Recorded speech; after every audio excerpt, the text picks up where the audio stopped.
So satsang's a Sanskrit word which loosely translated means a meeting or a gathering in truth. Sat meaning truth and sang meaning group. In Australia, in the culture of Australia, satsang doesn't really exist. It comes from the Indian culture and the Buddhist culture worldwide.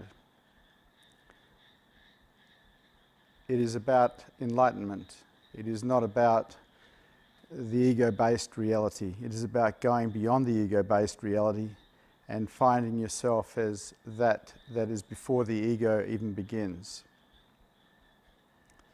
Modern day scientists have discovered that at the centre of all things, the centre of the electron, the centre of everything is nothingness. That has now been proven.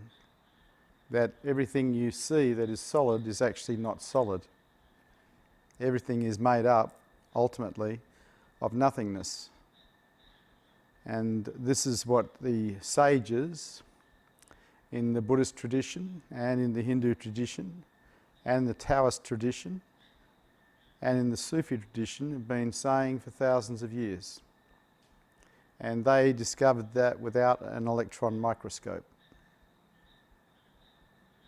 They had discovered it through the direct experience of being that. Before the mind begins, there is something that is aware of the mind. This pure awareness is rarely looked at. Firstly, it doesn't move, and secondly, it doesn't make noise. Somebody who is awake or enlightened is aware of this. Not in thought, but directly aware of it. In other words, their awareness is on that awareness. And that is a knowing self as vast emptiness, a knowing self as vast everythingness, rather than knowing self as the small I, which most people think they are. They think they are the mind and the body. And so satsang is held by people who are awake to help other people who want to become awake find awakening.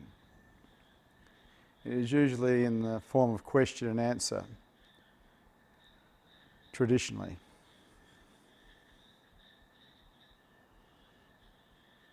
I'm not going to say that it's easy to wake up, because it's not. It is not easy for awareness to stay aware of itself. It is easier for awareness to stay aware of the mind and through the senses the world.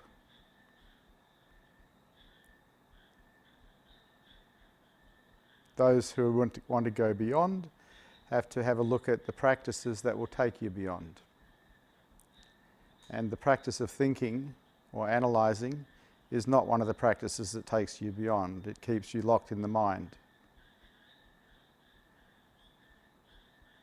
About 18 years ago, awareness became aware of itself here and stayed aware of itself ever since. So the sense of being an I is gone. The sense of no one being here is prevalent.